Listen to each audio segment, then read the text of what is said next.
Oi, gente, tudo bem com vocês? No Nepcast de hoje vamos falar sobre doar sangue, doar vida, o papel do Hemocentro de Caruaru. Este podcast é a iniciativa do Núcleo de Educação Permanente da Secretaria Municipal de Saúde de Caruaru.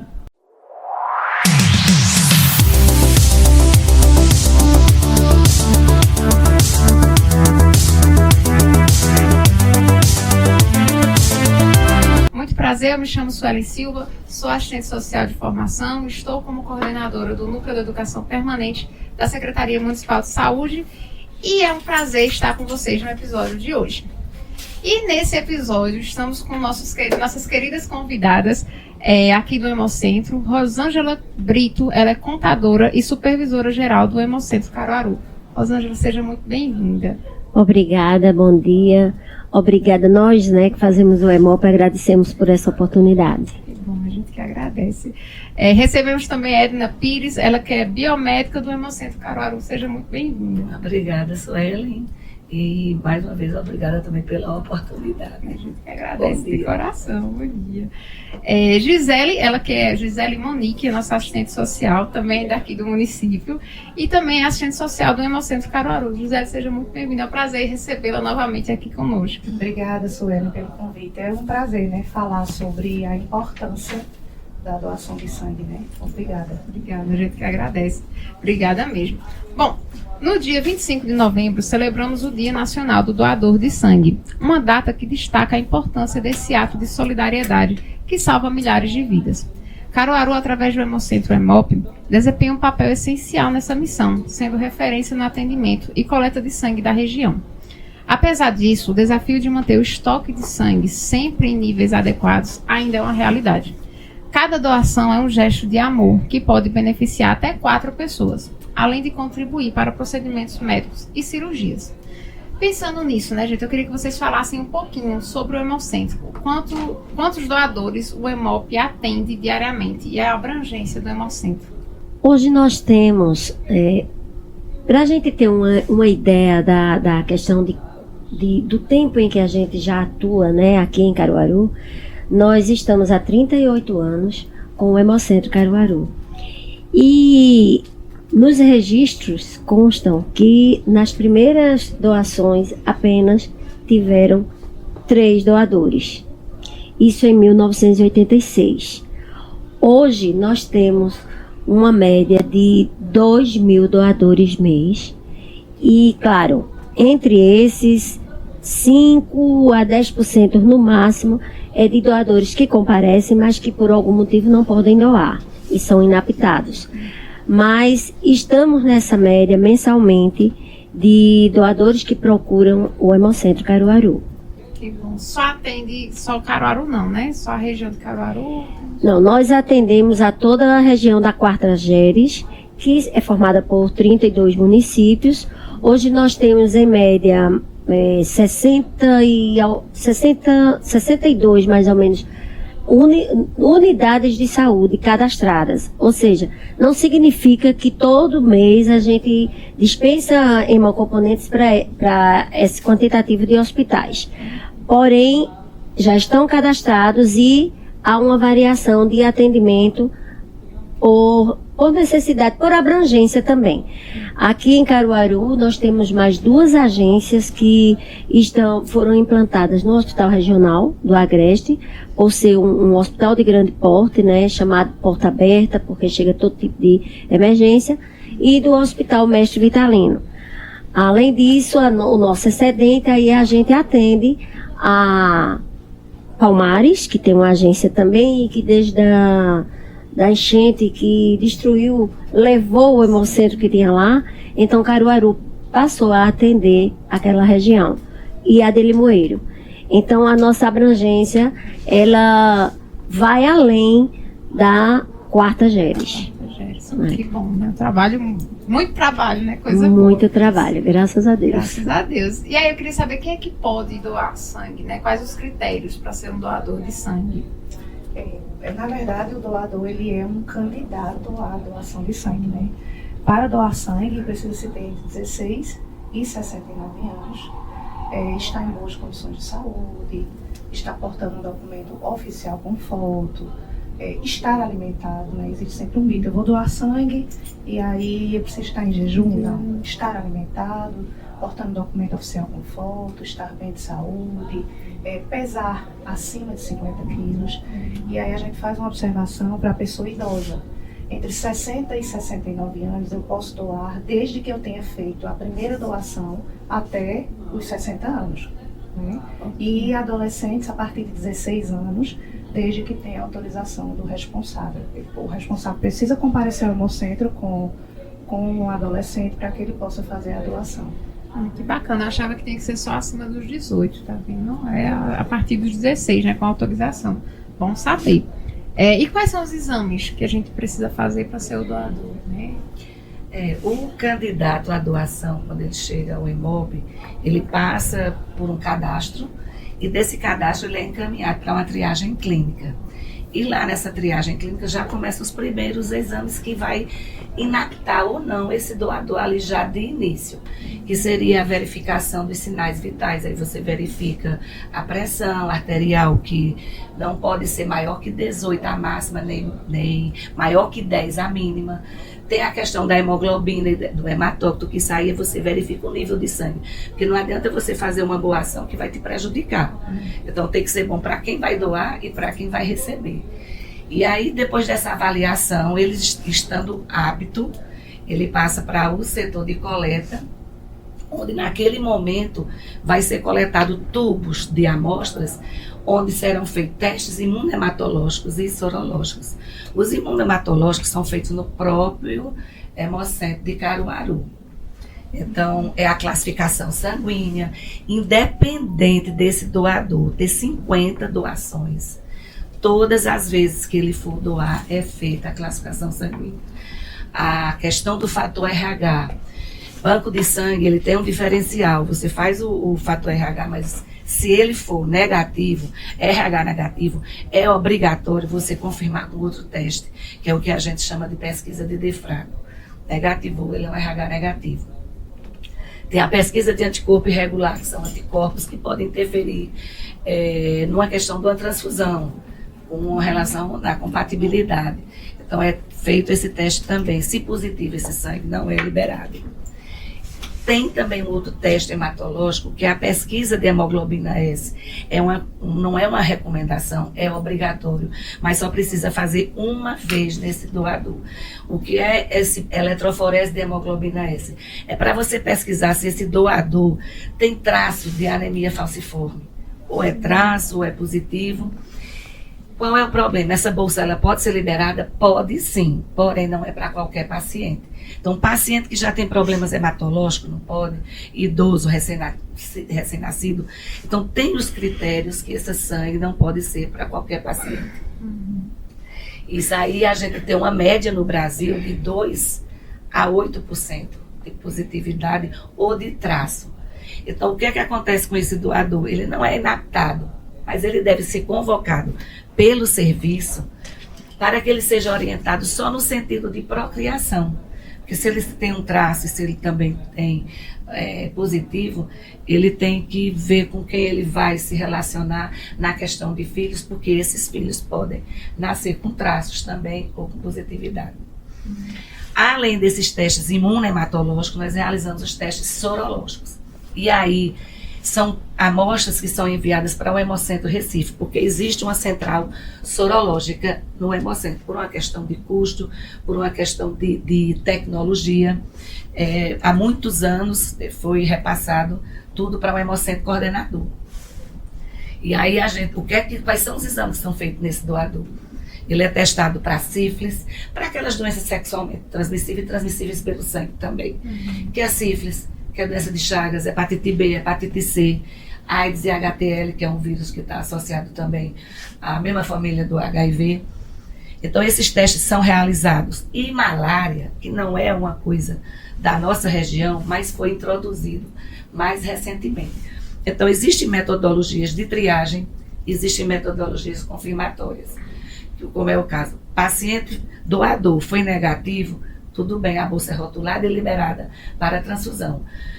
Deu resultado positivo, esse doador é convocado para fazer uma nova coleta, onde aí ele vai ser realizado os testes confirmatórios, que são testes específicos. É outra metodologia.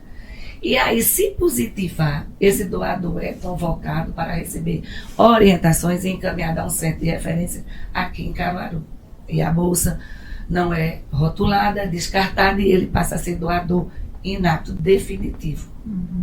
Aí você falou um pouquinho, né, das doenças, né, que acaba tornando o candidato à doação, né, inaptos. Existe mais algumas doenças? Existe algum tipo de manual que informe essas doenças? Na própria portaria, é porque é imenso, é um anexo que não dá para a gente falar aqui, que existe a inaptidão temporária, pode ser um medicamento, você está tomando um medicamento, vacinas, então isso tudo tem um prazo para esse doador voltar a doar ou doar depois. Aí tem a questão de aleitamento, tem a questão de outras doenças, por exemplo, a diabetes. Normalmente um diabetes mellitus tipo 2, ele pode doar devidamente, se ele for devidamente controlado, se tiver, dependendo da medicação que ele toma. Então, assim, é um anexo onde tem muitas doenças que pode ser temporária e pode ser definitiva. Então, câncer não pode. Aí tem a questão de lúpus, doenças autoimunes. É tudo muito relativo em relação. O médico, ele também tem a autonomia para avaliar, liberar ou não. Hipertensão. Tem gente que quer doar porque está com a pressão alta e vai aliviar. Não é bem assim. Ele pode ter um problema no ato da doação. Então, isso tudo é avaliado pelo triagista nesse momento. Mas são muitas doenças que não podem. Tem situações, tatuagem, né, que é uma coisa temporária. Tem um tempo para você doar.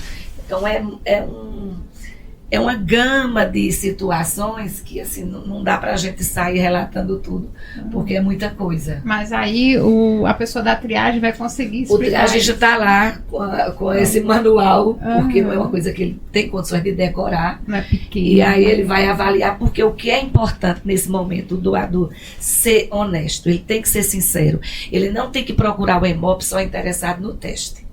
Tem outros lugares para ele fazer isso. E o que é perigoso quando o doador faz isso é que tem uma coisa que a gente chama de janela imunológica. É um período que você pode contrair aquele vírus, o teste é feito, não vai acusar, mas você está contaminado. Então, assim, não é legal, não é uma coisa correta o doador procurar um hemocentro, que é um banco de sangue, onde você vai ter uma bolsa que vai ser transfundida no paciente que já está grave, se ele tem dúvidas da condição de saúde dele.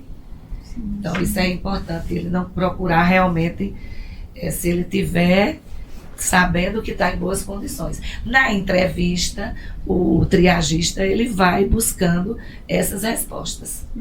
Você falou uma coisa interessante sobre a tatuagem, né? Existe um mito ainda da tatuagem. Quem tem tatuagem não pode doar. E aí é uma curiosidade nossa. Não, pode doar sim, né? Porque não tem como você liberar, porque o doador chegar, mas eu fiz a tatuagem num lugar que é tudo asséptico.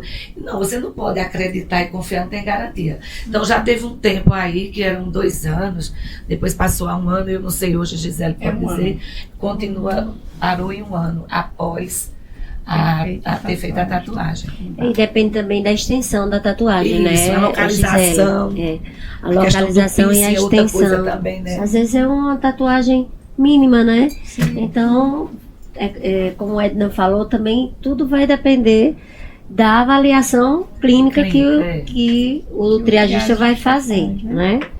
Porque essa questão da inaptidão temporária e definitiva é porque é muito abrangente, aí você tem que pegar esse caderno, mas é uma coisa que tem acesso, qualquer pessoa tem acesso a isso, porque tudo isso a gente tem, eu chamo muito de Bíblia, a nossa Bíblia, é a nossa portaria, é o que rege, é o que regulamenta o nosso trabalho, que é a portaria número 5 de consolidação, só que ela está junto de mais 7.000 portarias, mas a gente, como já sabe, consulta direto, que é uma coisa que você tem que consultar direto, não tem como você decorar. Então, ela Está na página 252 em diante, eu já decorei isso. Então, a partir dali, você tem a portaria que fala de hemoterapia. Então, qualquer pessoa vai na internet tem acesso. Portaria número 5, de 28 de setembro de 2017. Ela está sempre se referindo a 158. Mas como houve umas alterações em relação justamente ao candidato à doação, mudanças em relação a doenças e em relação à tatuagem, então mudou para essa portaria número 5. Mas ela está sempre se referindo a essa 158. Ai, bacana. Mas é acesso para todo mundo. Para todo mundo, na né? internet. Quem tiver interesse, a gente já começa a consultar, até profissional de saúde também. É importante estar sabendo, né? Estar por dentro. Numa única doação, quantas pessoas é possível ajudar? Numa única doação é possível se ajudar até quatro pessoas, né? 4 pacientes. É importante até dar uma ênfase assim, a partir do que a Edna trouxe, sobre a questão do cuidado, né? E aí o Hemocentro, né, o Hemop, ele tem um cuidado não só, né, a partir desses exames que são realizados, não só com o paciente, mas também com o doador, né? Tanto que o doador, se ele der alterado, existe todo um fluxo, um processo que a gente entre em contato com esse doador, como a Edna trouxe, para que esse doador ele seja realizado uma nova coleta e aí após o resultado ele seja de fato encaminhado para a rede. Então o nosso cuidado não é só com o paciente, né? É também com esse doador, né? Que ele está ali disponibilizando tempo, né? Disponibilizando, né, doando tempo, seu tempo, né, não se tem condições de doar financeiramente, mas ele está doando tempo, ele está doando solidariedade, atitude, né, e aí a gente tem esse cuidado com esse doador também. Né? Ou seja, traz uma segurança também, né, porque tem aquelas pessoas que ainda se sentem seguras para doar, mas existe também esse cuidado, né. Suelen, eu chamaria a atenção aí nessa questão, porque até surpreende. Alguns doadores, quando a gente diz, olha, você pode doar, atender até 4 pacientes. Eu gostaria que Edna, que é responsável, inclusive, pelo setor de fracionamento, explicasse melhor como acontece isso, porque os doadores às vezes dizem assim, né? Quando a gente leva algum doador, ele diz assim, quer dizer que não só é aquela bolsa daquele jeito, eu pensei que era daquele jeito, que estava ali, pronto, não. Como se extrai dali, como consegue atender a 4 pessoas, a 4 pacientes, numa bolsa? Isso. Após porque o doador ele só tem conhecimento até a sala de coleta. Então ele vê aquela bolsa de sangue total. O Hemocentro Caruaru trabalha com 2 tipos de bolsa dupla e bolsa tripla. Aí o que acontece? Após a coleta, essa bolsa é encaminhada a um setor de fracionamento. Como o próprio nome já diz, é fracionar. Então essa bolsa, ela vai para uma centrífuga refrigerada. Aí tudo tem que ter um cuidado, um repouso. Por exemplo, na própria coleta não pode exceder 15 minutos, mas a nossa coleta fica entre 5 e 8 minutos. O processo de coleta em si é uma coisa rápida. Então, quando essa bolsa chega no fracionamento, ela ainda fica em repouso para que ela seja resfriada, porque ela sai na temperatura do doador. Então, ela fica resfriada numa bancada de inox, depois ela passa por esse processo de centrifugação. Aí a gente tem equipamentos, né, que você vai fracionar. Então, a bolsa dupla tem a bolsa do sangue total e uma bolsa vazia. Então, ali, naquele processo de centrifugação, a hemácia, que é mais pesada, ela fica sedimentada, e o sobrenadante é o plasma, que é aquela parte amarela. Então, ali você centrifuga, separa, fica uma bolsa de concentrado de hemácia, vai tratar as anemias, fica a bolsa de plasma, que a gente chama plasma fresco, congelado, porque é um plasma que, desde o momento da coleta até o processo final de congelamento, não pode ultrapassar 8 horas, para você preservar aqueles fatores de coagulação ali. Normalmente o plasma é utilizado para os queimados, não para repor volume, mas para tratar deficiência de pacientes com os fatores de coagulação. Mas para isso a gente também tem outra parte, que não seria o caso agora, dos hemoderivados, que são originados do plasma e que a gente também distribui. Rosângela pode falar a respeito mais um pouquinho na frente. E aí a gente tem esses 2 produtos. A bolsa tripla a gente já produz o concentrado, o plasma, e do plasma a gente tira a plaqueta, que a plaqueta também é utilizada para questões de sangramento. A plaqueta, ela tem um diferencial dos outros. A validade de um concentrado de hemácia é 35, 42 dias, dependendo do tipo do anticoagulante que está lá. O plasma dura 1 ano congelado. A plaqueta só dura 5 dias. Por isso, muitas vezes, a gente vê o sofrimento de familiares trazendo doadores porque precisa de plaquetas. Tem 2 tipos de você obter a plaqueta. Por aférese, um único doador, você consegue coletar um volume de 250 ml, por exemplo, 200 ml. E a plaqueta produzida a partir desse sangue total. Só que aí você tira ela do plasma, você tira 60 ml. Esse 60 ml só é suficiente para uma pessoa com 10 quilos. Então, um adulto com 70 quilos, o médico normalmente vai pedir de 5 a 7, aí vai depender do estado de saúde dele, da necessidade dele. Então, por que 4 vidas? Você, numa bolsa de concentrado ou de plasma, você pode fazer, aquela bolsa pode ser utilizada numa pediatria, e aquela que ficou dentro de 24 horas, se o sistema for aberto, você transfunde outra pessoa. O plasma você também transfunde para outra pessoa, e a plaqueta também. A plaqueta você junta e faz o que a gente chama de pool, para um adulto. Você junta 5, 6, faz aquele pool e transfunde naquele paciente. Então, é um processo bonito, né? Você vê aquele sangue total se transformar em outros produtos. Outros hemocentros, como Recife, já trabalham, porque é um hemocentro coordenador, está na capital, tem um diferencial, então ele também trabalha com bolsa quádrupla. Então, ele já tira mais componentes do sangue. Mas Caruaru trabalha com esses 3 produtos: plaqueta, plasma e concentrado de hemácia.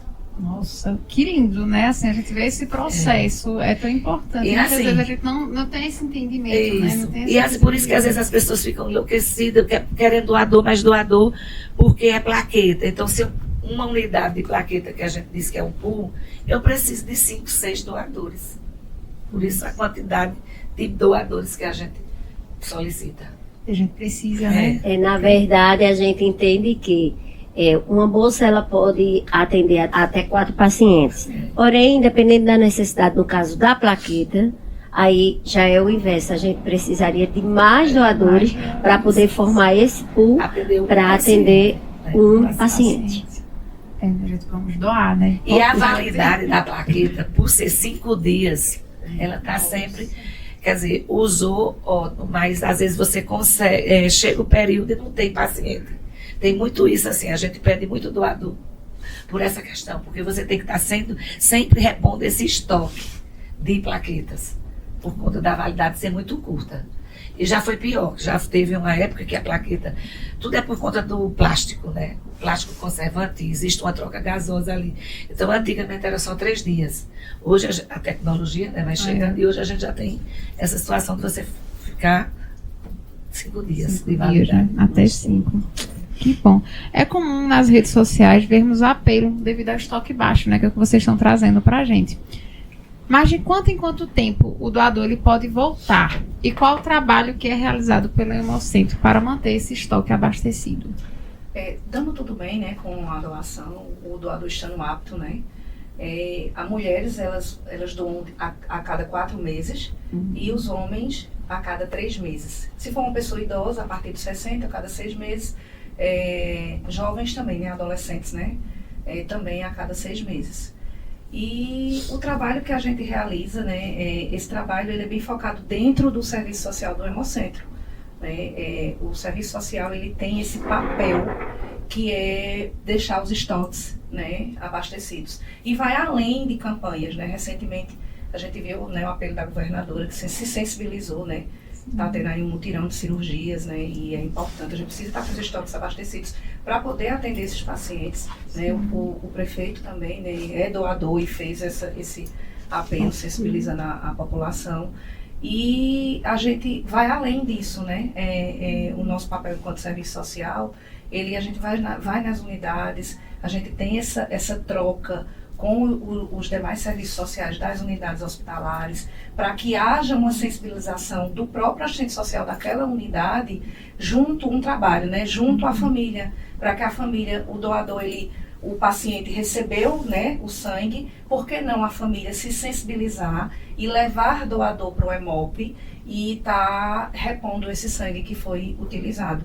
A gente costuma muito ver, fazer uma observação aqui, as pessoas elas ficam naquela vontade de, eita, eu tenho que conseguir tantos doadores. Porque às vezes é colocado uma quantidade para ver se chega no mínimo, né? Sim. E aí eles ficam bem angustiados, querendo atender esse quantitativo que foi estipulado, e eles ficam no próprio hemocentro. Você pode doar para essa pessoa, e esse não é o objetivo. Quem já está ali, já está de forma voluntária. A intenção que aquela família que vai para o hemocentro fazer a doação, aquele familiar, aquele amigo que vai doar no nome do paciente que está interno, que utilizou o sangue, é que ele vá, de forma espontânea, né, repor aquele sangue, não buscar lá, e ele consiga mais, para que some com os que já estão lá. Isso. Né? A intenção é essa, né? E hoje, de acordo com a Organização Mundial de Saúde, seria ideal que cada país, 3% da população fosse doador, né? E hoje a gente vê que menos de 1,3% são doadores de sangue. Ô, Suelen, eu só quero voltar a um assunto aqui, falando da inaptidão, em relação à questão da diabetes que eu falei aqui, porque eu falei o que está na portaria. Sim. Mas na prática a gente não vê isso, o diabético doando não. Porque normalmente o diabético está associado a outras situações de comorbidades. Sim. É uma hipertensão, são outras coisas que... Então eu não vejo isso, na prática eu não vejo isso. Pode até doar se ele nem souber que né? Mas a partir do momento que ele sabe, não vai ter mais essa condição do ar, porque tem muita coisa que está na portaria que também é critério médico. Ele pode liberar, por exemplo, tem esse período de 4 meses para mulher, 3 meses para homem. Mas o médico, ele, dependendo da situação, dependendo até daquela raridade do grupo sanguíneo e da condição do doador, ele pode encurtar esse período, por exemplo, desse doador para 2 meses, naquele momento. Isso não é frequência, né? Durante o ano nem pode acontecer mais de uma vez. Então, isso também, muita coisa está na portaria, mas muita coisa. O próprio médico tem uma certa autonomia, quando é o médico que está na triagem, porque, como eu disse, a triagem ela é clínica, pode ser médico, pode ser biomédico, pode ser enfermeiro, ou qualquer profissional da área de saúde devidamente treinado. Ele pode fazer, porque aquilo ali é uma entrevista. Mas vai ter situações que o médico vai ter que intervir. Então, por exemplo, no serviço do EMOB tem que ter, obrigatoriamente, um médico de plantão. Porque qualquer intercorrência é ele que vai chegar junto. E a gente estaria totalmente descoberto sem a presença de um médico. Aí, muitas vezes o doador se chateia porque está demorando, porque às vezes o médico não chegou ainda. Mas você não pode coletar um sangue se o médico não tiver no serviço. Tem um cuidado, né? Isso, com ele, principalmente, né? Existe um limite de atendimento que interfira no estoque do sangue, do estoque baixo? Hoje, a gente atende, né? Rosângela vai explicar melhor, mas a gente atende hoje. Hoje o Hemocentro Caruaru atende 60 doadores pela manhã e 60 doadores à tarde. Né? A gente tem esse limite de atendimento. Hoje a gente atende 120 doadores. Em algumas situações o médico permite que a gente ultrapasse, às vezes vem doadores que vêm de fora, mas nem sempre a gente consegue atender. Mas assim, são 120 doadores, né, durante o dia. Nessa linha aí de raciocínio, com relação à interferência desse número no nosso estoque, ele não interfere a nível de a gente ficar zerado, né? De atendimento, né?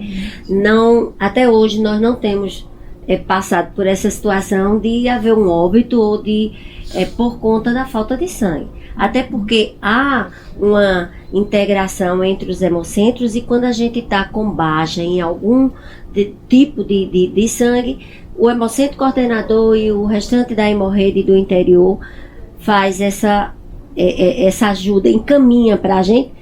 Na verdade, a gente caminha mais do que recebe, graças a Deus. E assim, o que nós coletamos hoje é suficiente para atendermos a nossa regional de saúde. Embora o índice alto, né, o aumento do polo que nós temos hoje de saúde, cresceu muito nos últimos anos, né? A nossa região está muito bem servida com unidades de saúde e hospitais continuam sendo inaugurados. Então, existe uma conta, vamos dizer assim, que não bate, porque hemoterapia é essencial. Os hospitais não podem colocar um paciente num bloco cirúrgico, numa mesa cirúrgica, se ele não tiver uma reserva confirmada de sangue. Então, precisa ainda desse olhar. Esse olhar de que a hemoterapia é essencial. Somos uma área, uma linha dentro da saúde especial. Nós temos na pré-história, né? Lá na pré-história, nós temos a humanidade sempre precisou de sangue, né? Na pré-história as pessoas se banhavam em sangue, bebiam o sangue a fim de curar suas doenças. Isso foi evoluindo. Uma coisa que foi importante na busca por uma substituição do sangue. Interessante que até hoje não se encontrou. Mas em 1800 e alguma coisa, não me pergunto exatamente quando, mas nessa busca incessante da ciência, né, a ciência já bem avançada, mas tentando procurar essa substituição do sangue. E aí descobre o soro fisiológico. Olha a atuação da ciência e do divino, né? Que chega, você está procurando uma coisa e ali naquele meio já encontra outra, né? Graças a essa busca. A evolução, a tecnologia nos traz hoje uma segurança. Nós hoje temos tecnologia. Hoje, ainda em 1818, fica determinado que a transfusão seria só de sangue humano, porque lá atrás não era também. E nem havia segurança. Não havia hoje essa legislação. Essas sorologias, esses exames todos que a doutora Edna acabou de elencar, não existia. Era braço a braço. Era coletado num frasco, numa garrafa. Olha, eu alcancei o frasco. Olha aí. Pelo amor de Deus. Então, hoje nós temos toda uma tecnologia e uma segurança. Há um sistema de qualidade muito grande. Quem está fora não imagina todo o trabalho que é feito para que haja uma segurança com aquele paciente que vai receber, né, aquele sangue. E diante dessa situação toda, nós hoje, com as condições que nós temos, nós não só entregamos um produto de qualidade, mas nós tentamos, de alguma forma, receber esse doador da melhor forma possível. Era para se estender um tapete vermelho para esse doador, porque sem ele não teremos o sangue. Imagine desistissem de doar. Não tem mais sangue. Que seria dos hospitais, não é? Que seria do atendimento dos hospitais, não, dos pacientes. Então, há toda uma sensibilidade que tem que ser vista perante essa situação. E nós estamos nessa retaguarda aguardando condições de trabalho. Porque amor, boa vontade, dedicação não nos falta. E responsabilidade. Não é, Exato, só complementando assim, Rosângela. Qualquer investimento que vier para o Hemocentro de Caruaru, ele vai ter um retorno absurdo. Por quê? Porque Caruaru e a região tem um potencial imenso de doação, de doadores, de pessoas que querem doar. As pessoas são muito solidárias. E quando você pergunta, olha, a questão do doador que volta, isso não interfere, não implica, não impacta nesses estoques? Nós tivemos agora há pouco situações meio assim, que deixou a gente preocupados, mas não que chegasse a faltar. Mas quando a gente chega no nosso nível que nós temos de alerta, a gente já vai em busca. Mas o que acontece? Nossa demanda reprimida, que é aquele doador que volta, não é porque a gente está, vamos dizer, sem condições de atender a nossa regional. É por conta da demanda, da oferta. O doador chega, ele tem que ser atendido, não importa se a gente está com estoque alto ou não, ou baixo. A gente tem que atender. Não é essa linha que a gente vem lutando. A gente vem lutando para que o doador chegue e seja atendida. Por quê? Como nós já falamos, nós atendemos não é só a quarta regional. Nós atendemos a segunda e a terceira. E ainda, às vezes, conseguimos atender a primeira, ou seja, o Hemocentro Coordenador também sofre com estoques baixos e Caruaru atende, né? Quem socorre, tá? Nós temos hemocentros nós temos mais 7 unidades de coleta até Petrolina, né? Em cada sede do regional de saúde tem um hemóbio. Tem um hemóbio. E isso já atende às suas regionais, mas existem alguns procedimentos, né, que não fazem.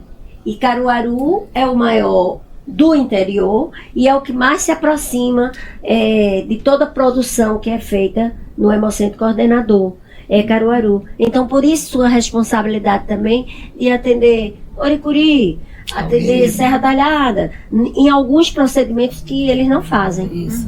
Entendeu? Não são todos, claro. Em alguns procedimentos que eles não fazem. Então, nós não podemos deixar o doador voltando. E aproveitamos para dizer para o doador que isso dói na gente. Não é isso que queremos, né? Nós queremos que o doador chegue, seja atendido, saia livre, leve, solto, como eles dizem, felizes porque fizeram aquele ato. Isso é maravilhoso, né? Um ato verdadeiramente de amor. Né? Agora a gente percebe que não somente de quem está doando, de quem recebe, mas de vocês também, enquanto profissionais que estão lá em meio a tantas dificuldades, tantos desafios e conseguem atender, né? Querendo até, inclusive, colocar o tapete vermelho para esse doador. E a gente percebe esse amor. Fazer tudo com qualidade, com excelência, buscar o melhor para oferecer um produto. Eu falo de forma simbólica o tapete vermelho, mas eu gostaria de realmente colocar um tapete, quem sabe, né, nas novas instalações, quando acontecer, colocar um tapete descendo até a rampa, para que simbolize realmente essa seja bem-vindo, que bom recebê-lo, né? Você merece tudo, né? É a doação, é o amor, conforme nos foi ensinado, é o amor ao outro. O doador, ele faz isso na íntegra, né? E no dia 25 de novembro, né, que é comemorado o Dia do Doador de Sangue, ele justamente foi criado para homenagear esse doador, né? Homenagear o doador, chamar a atenção da população a se tornar também doador de sangue, né? E mesmo em meio a tantas dificuldades como as meninas colocaram, o serviço social continua lá, firme e forte, fazendo campanha, tentando manter o estoque abastecido, né? E aí a gente faz uma observação que é essa data, 25 de novembro, que é o Dia Nacional do Doador de Sangue, ela antecede período de férias, né? Feriado prolongado que a gente está chegando em janeiro, carnaval, né? As pessoas, elas tendem a mudar a sua rotina, né? Viajar, e o estoque ele tende a abastecer. Então a nossa luta enquanto profissional de serviço social do Hemocentro para manter esse estoque. Essa recente aí, com o apelo da governadora, muita gente procurou o Hemop, né? Assim, eu vi o apelo da governadora e a gente veio doar. E houve esse constrangimento porque realmente a gente tem um limite para atendimento. Mas aí a gente vai continuar, assim, acho que foi válido, é válido, né? Chamar a atenção da população a se tornar doador, a gente manter os estoques. Mas existem essas dificuldades e a gente vai continuar firme e forte atendendo o doador da melhor maneira possível, né? Com todas as pompas. Quem sabe com tapete vermelho, como Rosa já colocou, né? É uma meta, né? O sonho é uma meta. É a meta. E ela vai ser cumprida, né? Para que a gente atenda o doador da melhor maneira sempre. Vai acontecer constrangimentos de voltar. Que aí acho que agora, a partir do podcast, ele tem uma ideia de por que ele volta, né? Isso. Às vezes ele fica constrangido, não volto mais a doar, e depois você vê o doador lá, né? E é isso, é esse espírito de solidariedade, né? E isso é muito massa, porque como o Rosângela trouxe, né? A gente precisa realmente colocar todas as homenagens a esse doador, porque ele tira um tempo dele, né? Tem deles que têm o direito a uma vez no ano de pegar uma declaração, apresentar no trabalho e ele ser dispensado, né? Lei. Mas tem deles que dizem, não, eu não quero. Você sabe como é no trabalho? Mas ele está ali, Ele tá se assim, imprensando para que ele consiga sair e voltar para o trabalho, mas não perder a oportunidade de estar doando, né? De fato, Doando ele vida, né? Doando Vida. vida. Ele doa o tempo dele, ele doa a vida, ele vida, doa né? amor, né? Verdade. E a gente falou bastante sobre doação de sangue. E aí eu queria saber um pouquinho para a medula óssea, como é que, se existe um cadastro, como é feito isso no Hemocentro. Hoje, os cadastros de medula óssea são todos hemocentros, né? Isso né? É o seguinte, no passado, eu não lembro bem a data, se foi 2013 que a gente começou. Não eram os hemocentros, essa responsabilidade não. Geralmente era uma ZONG que fazia essa captação. E aí, não sei o que aconteceu, que o Ministério resolveu colocar para todos os hemocentros do Brasil a responsabilidade de fazer essa captação de doação de doadores candidatos à doação de medula óssea. E aí, uma coisa que é obrigatória é a questão da palestra. Porque o que a gente viu no passado é que muitos doadores não tinham conhecimento de como era o ato de doar a medula, porque o cadastro é você preencher uma ficha e assinar um termo de consentimento, como tem também para doação de sangue, consentindo que faça exame, que seja usado para pesquisa, tudo isso. E aí ele, após esse cadastro, coleta apenas 5 ml de sangue para fazer uma primeira fase. São muito caros esses testes. Então ele vai fazer uma primeira fase dos testes de histocompatibilidade. Se for compatível com algum paciente, é quando ele é convocado para que seja feito nova coleta, novos testes para saber que percentual de compatibilidade ele vai ter com aquele paciente. Então, o processo é uma palestra para ele saber como é que é feito, como é a coleta da medula. É bloco cirúrgico, é com anestesia, porque tem outra forma de coletar, que é via sanguínea, que ele toma uma medicação, mas normalmente a mais usada é essa outra, que é a punção pelo osso da bacia, vai para um bloco cirúrgico, então ele tem um período de ficar em repouso. Então ele tem que ter conhecimento disso, porque tem gente que tem pavor de anestesia, de hospital, de tudo isso. Então é obrigatório essa palestra para ele não desistir. No dia que ele for compatível com alguém, ele vai desistir, vai tirar a esperança dessa pessoa. Isso é terrível. Na verdade, assim, resumindo assim, de forma, Edna trouxe do início ao fim. Quem tem interesse realmente de se cadastrar como doador de medula, né? A gente funciona de 7h30 às 5 da tarde e procura o serviço social do Hemocentro. A gente vai fazer uma palestra, como a Edna trouxe, a idade é de 18 a 35 anos, e aí a gente vai trazer para esse candidato, né?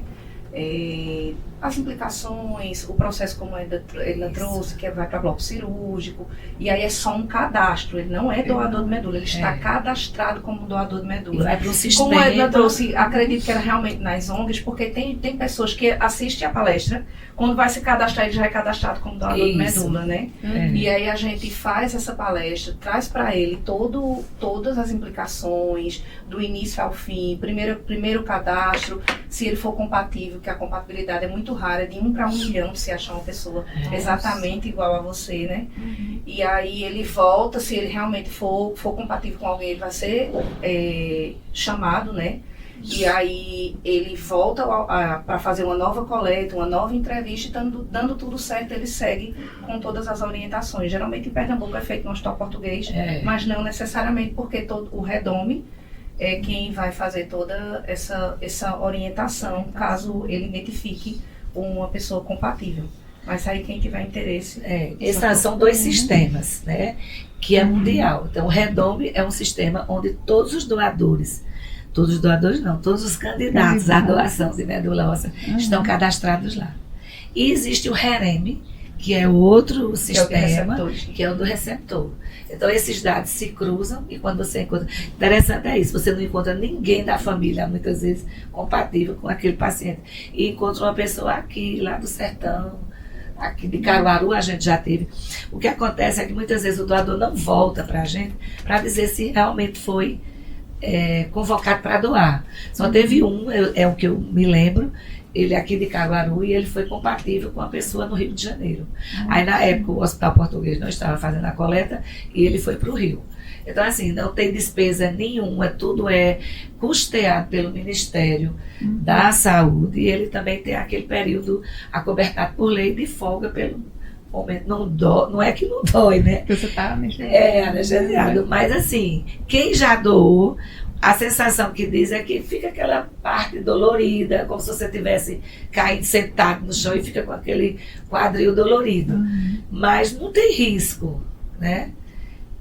Só que... É que ainda existe um medo, né? Porque de fato é um pouco mais invasivo do que só a coleta de sangue, Exato, né? é mais fácil. E assim, você também, vamos dizer, você que se cadastrou e se arrependeu, você pede para ser excluído. É melhor você ser sincero, pedir para ser excluído, do que se manter no cadastro, que na hora que você for convocado, não lhe encontrar. Você não está em casa, você não está no trabalho, não lhe encontra porque você está fugindo. Você desistiu, então é melhor desistir, como a gente teve um caso aqui. O doador, ele pensou melhor, disse que trabalhava muito, que a esposa era doente, que o filho, assim. Então, assim, ele deu as justificativas dele e a gente excluiu ele do cadastro do Redome. Como você falou, né? Tem que ser sincero que eu também estava prejudicado. E assim, a gente já recebeu muitas convocações de doadores aqui para fora do país, Estados Unidos, Suécia, Suíça, Aparecida de Goiânia, São Paulo, Rio de Janeiro. Só que a gente, como Hemocentro, nossa parte vai até esse momento de coletar a segunda amostra. Depois fica só o Redome e a gente não tem esse feedback do doador, de dizer, olha, eu fui convocado, eu fui compatível, não é 100%, mas é 98%, 99%. É como a Edna trouxe, né? Se eu não tenho interesse em excluir, né? Isso. E também, para quem já está cadastrado, que está cadastrado já há muito tempo, às vezes muda o endereço, telefone, e aí não tem essa atualização junto ao Redome, e muitas vezes pode-se ter a possibilidade de se achar um paciente compatível e os dados estão desatualizados. Você não localiza. E aí é uma vida que não se é alcançada, porque os dados do doador não estão atualizados. Então a gente sempre orienta.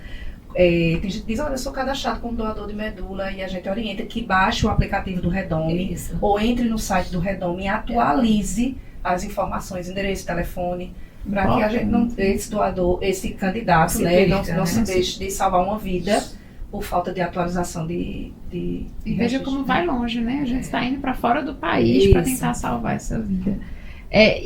A gente viu que para doação de sangue temos campanhas, né? É feita campanha. Para medula óssea, existe um tipo de sensibilização? Existe um tipo de campanha para essa doação?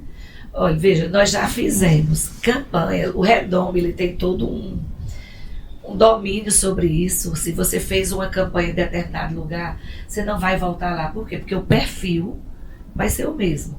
Então é bom você diversificar. Então a gente já fez ações aqui, Santa Cruz do Capibaribe, a gente fez uma ação muito grande lá. Nossa expectativa era de 500 candidatos e teve mais de 1.000. A gente superou as expectativas. Só que tem um detalhe. Às vezes uma campanha ela é desencadeada por um paciente, normalmente uma criança que está precisando. E aí vem a mídia, vem a família, vem todo mundo se solidarizando com aquela criança e faz a campanha, a ação, acreditando que dentre aquelas pessoas ali vai ter alguém compatível com a criança. Pode ser.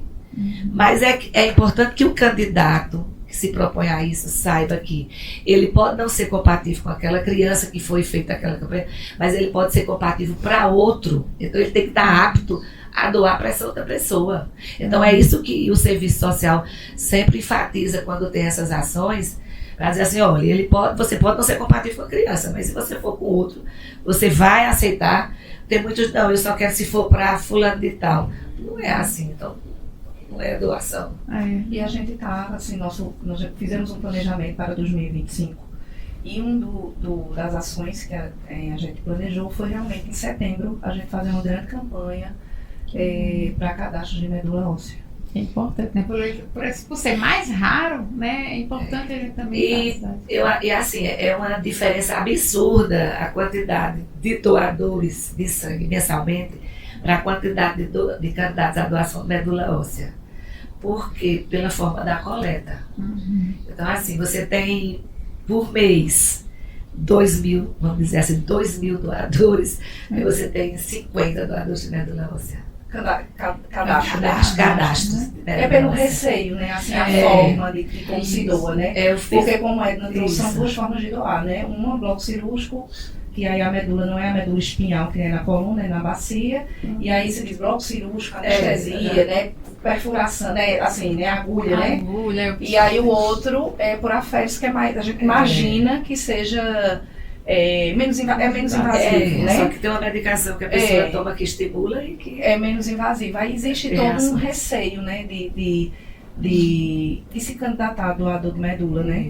Muitos às vezes se candidatam na intenção de isenção de concurso, mas tem concurso que é bem criterioso e diz se já foi doador, de fato, né? Só dá a isenção se houve a doação. A doação e não só o cadastro. Mas a doação é muito rara, né? É de 1 para 1 milhão. Na família a chance é 25%. Nossa, fora da família, de 1 para 1 milhão.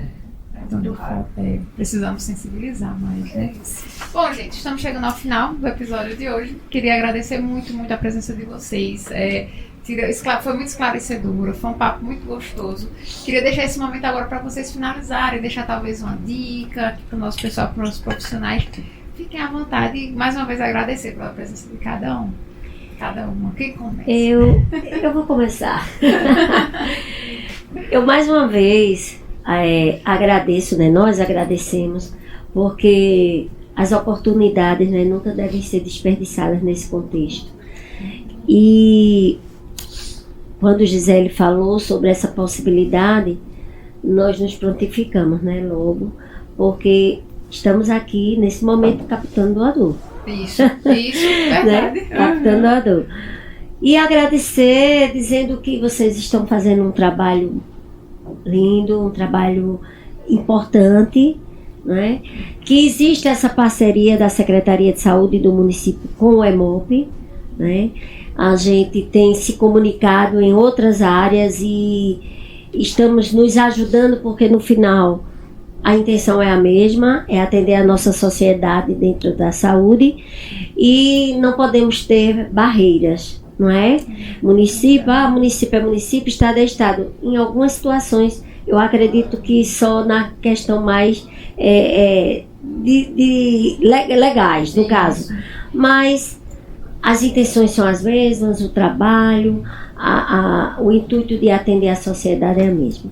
Então, agradecemos à Secretaria Municipal por essa parceria e agradecemos a vocês por estarmos aqui.